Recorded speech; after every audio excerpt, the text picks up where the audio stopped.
Magandang araw!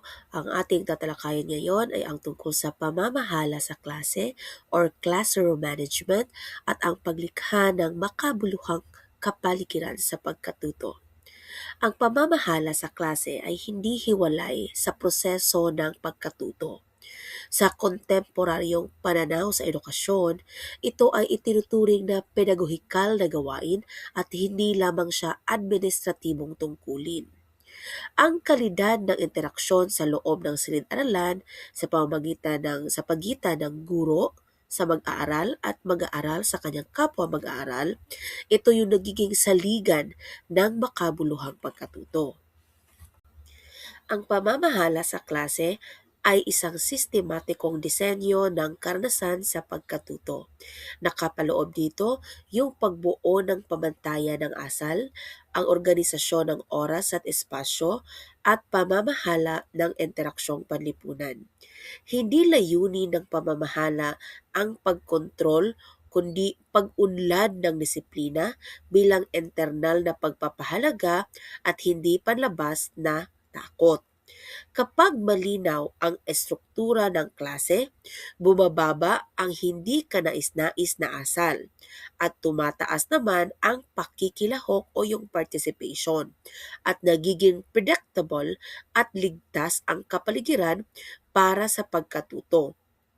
Sa konteksto natin dito sa Pilipinas, sa mga klaseng may malaking bilang ng mag-aaral, nagiging mahalaga ang malinaw na routine. Halimbawa, yung opening activity, talakayan, synthesis, upang hindi maging ligaw yung daloy ng klase. Ang disiplina ay nagiging makabuluhan kapag nauunawaan ng mag-aaral ang dahilan ng tuntunin. Pangalawa, may pagkakataon siyang magmuni ng kanyang sariling kilos. At pangatlo, nakikita niyang may katarungan at malasakit ang guro. Halimbawa, kung may mag-aaral na nanggugulo sa klase, maaring gamitin natin yung tinatawag na restorative approach, pag-uusap, pag-uunawa sa pinagmula ng asal, at pagbuo ng kasunduan sa halip na agarang parusa. Ang silid-aralan ay maituturing natin na isang socio-cultural na espasyo na kung saan may umiiral na kapangyarihan, may mga identidad at may sari-saring karanasan ang mga mag-aaral. Ang kapaligiran sa pagkatuto ay nagiging makabuluhan kung kinikilala ng guro ang mga salik na ito. Sa konteksto nating mga Pilipino sa ating kultura, mahalaga yung pakikipagkapwa, paggalang sa nakakatanda, at bayanihan bilang batayan ng interaksyon sa klase. Halimbawa, yung mga pangkatang gawain, mas nagiging epektibo siya kapag tinataguyod ang kooperasyon kaysa sa kompetisyon. Ngayon ay dadako tayo sa wika bilang daluyan ng pamamahala at pagkatuto. Ang wika hindi lamang siya medium ng pagtuturo, kundi instrumento din siya ng pamamahala sa klase. Ang paraan ng paggamit ng wika ng guro ay may direktang epekto sa klema sa loob ng silid-aralan. So, halimbawa, yung positibong wika, siya yung nagtataguyod ng tiwala sa loob ng klase. Yung mapanupil na wika, ito naman yung nagbubunga ng takot at pananahimik. Yung inklusibong wika, ito yung tila nagbubukas ng espasyo para sa partisipasyon. So halimbawa, kapag ginagamit natin yung Filipino o yung lokal na wika sa pagpapaliwanag, nakakatulong ito sa mga mag-aaral para mas maunawaan at mapalapit ng guro sa iyong paksa doon sa kanyang mga mag-aaral.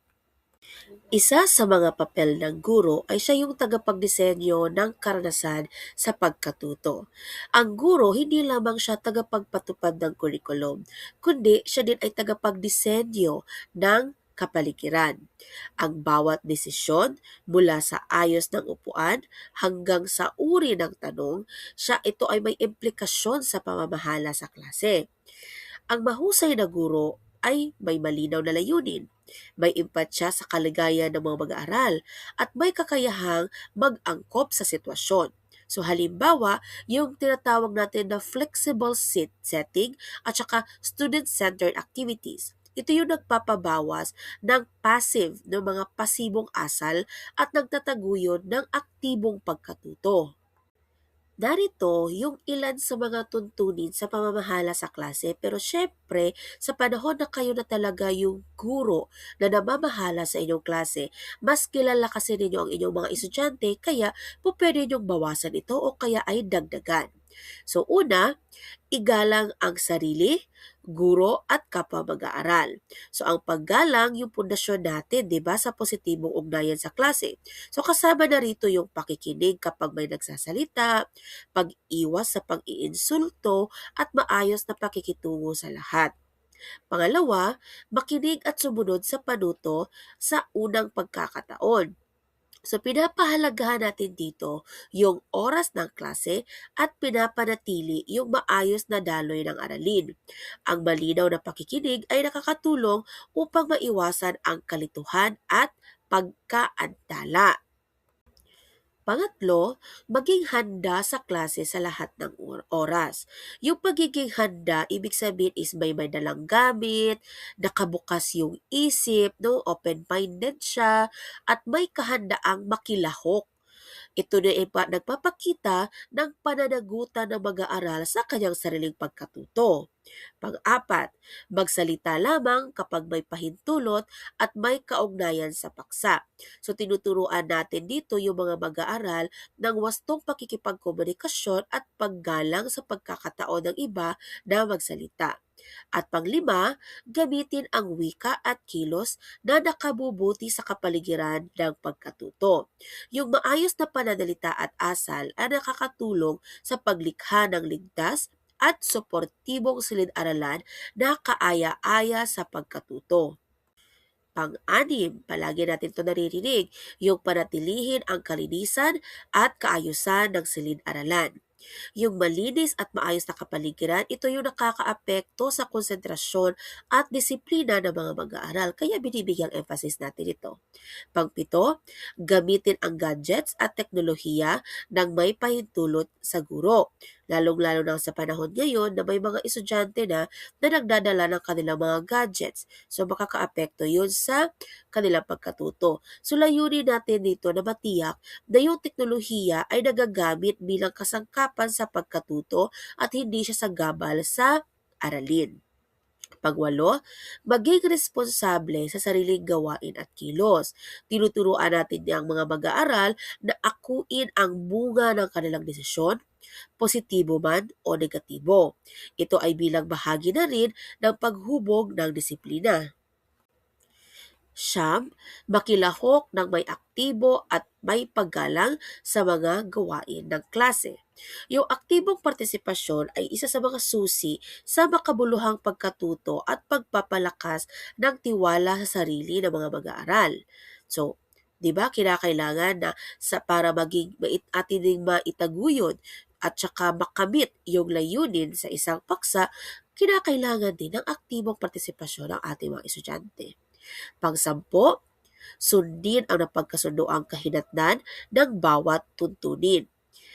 Ibig sabihin, kailangang malinaw at pare-parehong napapatupad yung kahinatnan na nagpapakita ng katarungan at consistency sa pamamahala natin sa ating klase. Paalala lang na yung pamamahala sa klase at paglikha ng makabuluhang kapaligiran ay hindi siya hiwalay na gawain, kundi isa siyang proseso ng edukasyon. Ang disiplinadong klase ay bunga ng makabuluhang ugnayan at makabuluhang pagkatuto. Ito ay namumunga sa maayos na pamamahala. Kaya, tandaan palagi na ang epektibong silid-aralan ay hindi tahimik dahil sa takot, kundi masigla dahil sa pag-unawa. Yun lang, maraming salamat.